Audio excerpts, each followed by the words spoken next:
Thunderbird é um carro que fez muito mais que história no antigo mobilismo. Para falar um pouco dele, o Zebra foi conversar com o Paulo da Clássicos Caslini. Confere aí.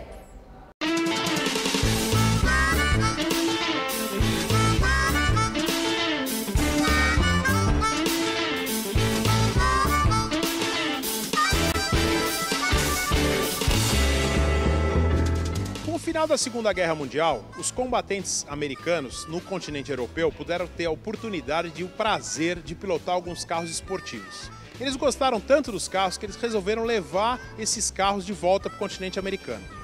Com isso, aguçou o interesse de algum empresário americano de começar a importar carros da Europa. Entre eles, Jaguar, MG e Porsche. Bom, em 1954 a Ford, vendo que estava perdendo o mercado, lançou em Detroit um carro conversível de 2 lugares e muito rápido, que acelerava muito. Quem que foi? Nascia o Thunderbird.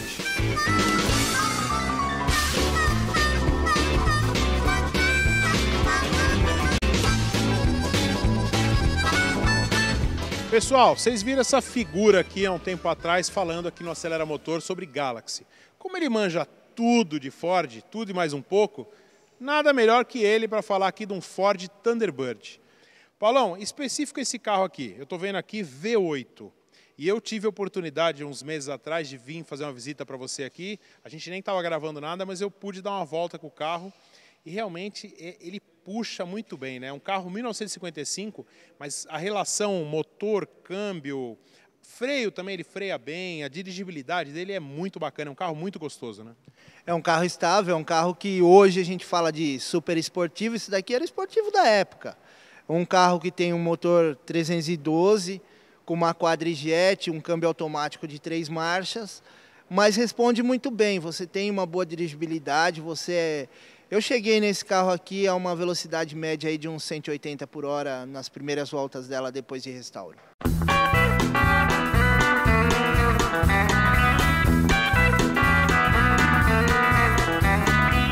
Eu estava vendo aqui os detalhes internos do carro. O painel ele tem uma pegada interessante do design da época, que ele buscou um pouquinho lembrando um pouquinho dos aviões da época, né? Exatamente, ela puxa um pouco para os aviões, né? Ela tem os botões arredondados, o painel já buscando uma aerodinâmica diferente. Um carro que a moçada da época, quem tinha dinheiro na época, almejava muito. Então ele se tornou aí um ícone da década de 50 e foi baseado assim, em algumas coisas referente a avião. Por exemplo, a gente tem a saída de escapamento no meio do para-choque, ela sobe, vem para o meio do painel, sai. Alguns diferenciais, como a frente dela, bem chamativa, com uma grade bastante espojada, fazendo com que o carro competisse aí com alguns carros esportivos da época.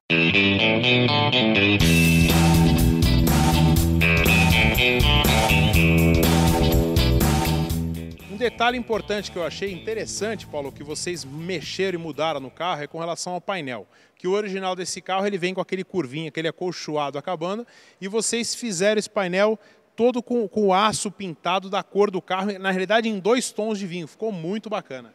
Exatamente, a gente tem que inovar algumas coisas. Eu tenho como princípio a seguinte coisa: quando você está restaurando um carro, você tem que fazer o carro melhor do que ele era. Em que sentido?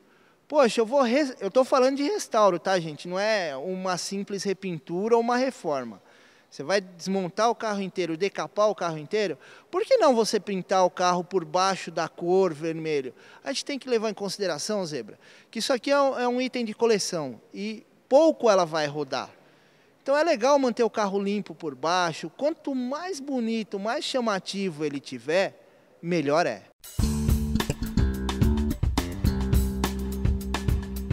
E no caso da Thunder, ela é muito rica em detalhes, né? Esses detalhes cromados, essa boca aqui no capô, os detalhes da frente, esses frisos laterais, o V8, todos esses cromados. Realmente, por mais que tenha algumas empresas que possam estar fazendo réplicas dessas peças para poder estar substituindo, nada como ter as peças originais que realmente valorizam o carro, né? Valorizam o restauro, valorizam o produto final.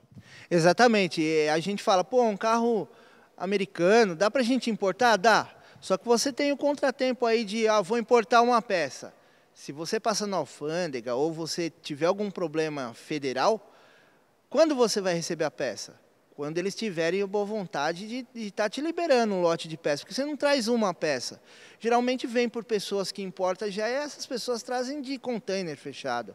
Quando aprende, não aprende uma peça, aprende um container inteiro. É onde atrapalha tudo. É como eu sempre digo, ainda o carro americano você tem bastante recurso. Quando você pega um nacional é bem complicado, eu estou sofrendo aqui com 2 carros nacionais por problemas de peça.